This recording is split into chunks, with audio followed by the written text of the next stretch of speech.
अस्सलाम वालेकुम। This Abdullah fill मकसद लेक्चर इन शहीद यूनिवर्सिटी शहीद हैदराबाद।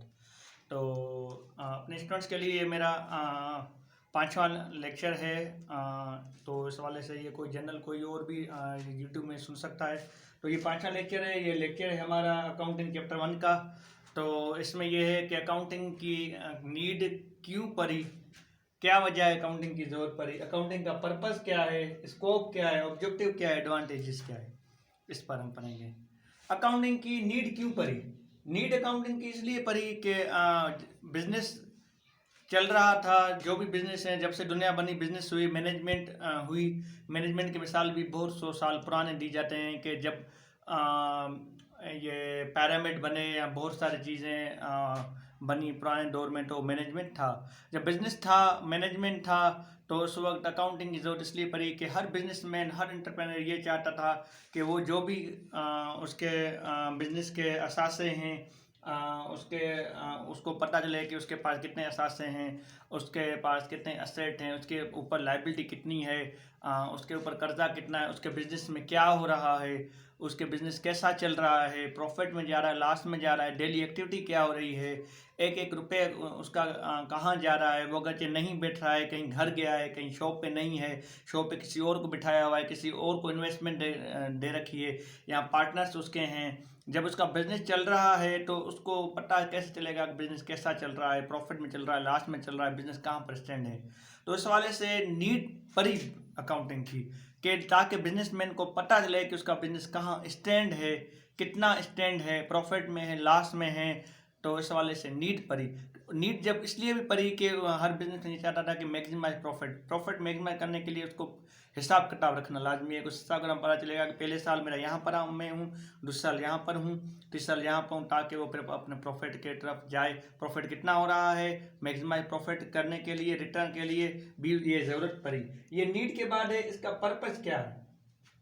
अब जब अकाउंटिंग की नीड ही इसलिए पड़ी कि ताकि डेली के हिसाब किताब का पता चले, तो उसका पर्पस भी अकाउंटिंग बनाने का यही था कि बिजनेसमैन को पता चले कि उसके जो हिसाब किताब हैं कहाँ हो रहे हैं, क्या हो रहे हैं, क्या बिजनेस में चल रहा है, बिजनेस कितने प्रॉफिट में है, बिजनेस कितने लॉस में है, बिजनेस के ऊपर लाइबिलिटी कितनी है, बैलेंस शीट देकर उसकी लाइबिलिटी एसेट का पता चलेगा, इनकम स्टेटमेंट देकर उसके एक्सपेंस और रेवेन्यू का पता चलेगा, कितना खर्चा किया है, कितनी कमाई की है। तो यही अकाउंटिंग का पर्पज़ है। नीड की वजह से अकाउंटिंग में, तो अकाउंटिंग का पर्पज़ भी वही हुआ जो अकाउंटिंग की नीड थी, कि लोगों पर तक ये बात पहुंचाना कि आपके जो भी बिजनेस में डीलिंग चल रही है, मामला चल रहे हैं, वो एक बुक में, एक हिसाब किताब में पड़े हुए हैं कि 10 दिन से, महीने से, 2 महीने से जो भी हिसाब आपके बिजनेस में डीलिंग हुई है वो आपके बुक के अंदर महफूज हैं। जब भी चाहें आप देख सकते हैं कि बिजनेस में क्या हुआ, कल क्या हुआ, परसों क्या हुआ, बिजनेस के ऊपर कितने पैसे हैं, कितना कर्जा है, कितना असेट है। तो पर्पज बिजनेस का यही है कि प्रॉफिट लॉस का, एक्सपेंस का, रेवेन्यू को पता ले। अब इसका ऑब्जेक्टिव भी यही है। इसका ऑब्जेक्टिव भी यही है कि लोगों को ये पता चले कि कितना प्रॉफिट हो रहा है, कितना लॉस हो रहा है, लोगों को पता चले कि बिजनेस कहाँ पर खड़ी है। तो ये भी इसका ऑब्जेक्टिव है।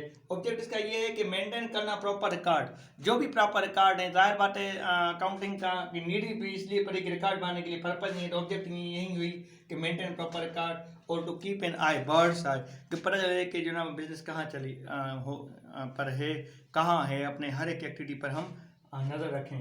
तो ये हम ऑब्जेक्टिव भी हो गया, पर्पज भी हो गया, नीड भी हो गया।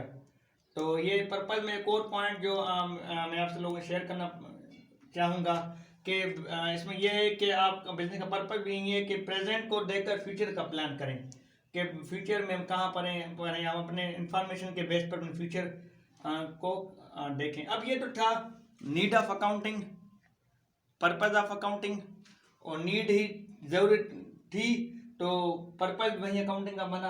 जब पर्पज अकाउंटिंग का बना तो ऑब्जेक्टिव भी अकाउंटिंग का वही हुआ। अब ये जब तीनों चीजें हो गई तो अकाउंटिंग का स्कोप क्या हुआ अब, और एडवांटेजेस क्या है। अब जाहिर बात ये जो तीनों चीजें, एडवांटेजेस भी वही हुई कि आपको पता चलेगा कि एडवांटेजेस कि आपका एक्सपेंस और इनकम कितना है, आपके रिकॉर्ड से पता चलेगा। एडवांटेज ये है कि जब भी अकाउंटिंग के हिसाब किताब आप पढ़ेंगे तो आपका पता चलेगा कि आपके एक्सपेंस कितने हैं, रेवेन्यू कितने हैं, आपके इनकम स्टेटमेंट से, बैलेंस शीट से पता चलेगा कि आपके पास असेट कितने हैं और एक्सपेंस कितने, और आप कंपेयर करेंगे प्रॉफिट ऑफ 2 पीरियड्स। इस साल का भी देखेंगे कितना प्रॉफिट हुआ, पिछले साल का देखेंगे कितना प्रॉफिट हुआ, इस साल देखेंगे कितना कर्जा है, पिछले साल देखेंगे कितना पैसा, ये भी कंपेयर कर सकते हैं आप अपने बैलेंस इनकम स्टेटमेंट देखकर।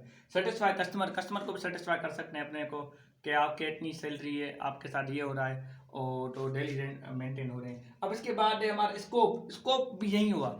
ज़ाहिर बात है अकाउंटिंग आई तो बिजनेस में इनकलाब आया, बिजनेस में चेंजिंग आई, बिजनेस की दुनिया ही चेंज हो गई।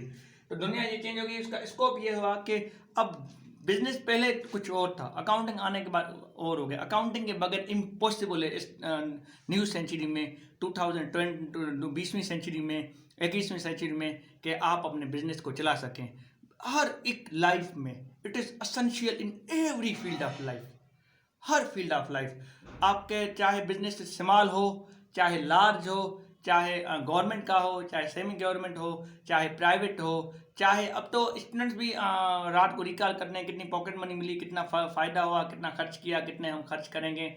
हर एक बंदा, चाहे वो इंडिविजुअल हो, चाहे एनजीओज का हो, चाहे गवर्नमेंट का हो, चाहे प्राइवेट का हो, वो हर एक बंदा जो है ना अकाउंटिंग का हिसाब किताब बनाता है। स्कोप इसका ये है कि हर एक फील्ड में, चाहे बिजनेस की फील्ड हो, चाहे कोई भी फील्ड हो, हर एक फील्ड में भी हिसाब किताब लाजमी है। कामन बंदा भी हिसाब किताब करता है कि मेरे पास कितना हुआ, कितना नहीं हो। Means business is impossible without accounting. Accounting को लैंग्वेज ऑफ बिजनेस भी तभी कहा जाता है। अकाउंटिंग प्रोवाइड करता है years and eyes for management. Accounting के बगैर जो ना बिजनेस नहीं चल सकता। तभी स्कोप इसका बहुत है कि वे there is accounting there is business. क्योंकि आप बिजनेस के हिसाब का नहीं बनाएंगे तो आप बिजनेस में सर्वाइव नहीं कर सकेंगे, कॉम्पिटिटर को फेस नहीं कर सकेंगे, आप आगे नहीं कर सकेंगे, अपने short term long term goal को अचीव नहीं कर सकेंगे। तो इसके बहुत सारे स्कोप हैं, essential every field of life from small to large business. Even students recall their memories के बिजनेस को आगे करें। गवर्नमेंट और प्राइवेट सेमी गवर्नमेंट सब में ये फ़ायदेमंद है। अब ये पहला चैप्टर हमने यहाँ पे एंड किया। अब नेक्स्ट क्लास में नेक्स्ट चैप्टर के साथ इंशाल्लाह मिलेंगे। तब तक मुझे अब्दुल हफीज़ मक्सी को दें इजाज़त। अल्लाह हाफिज़।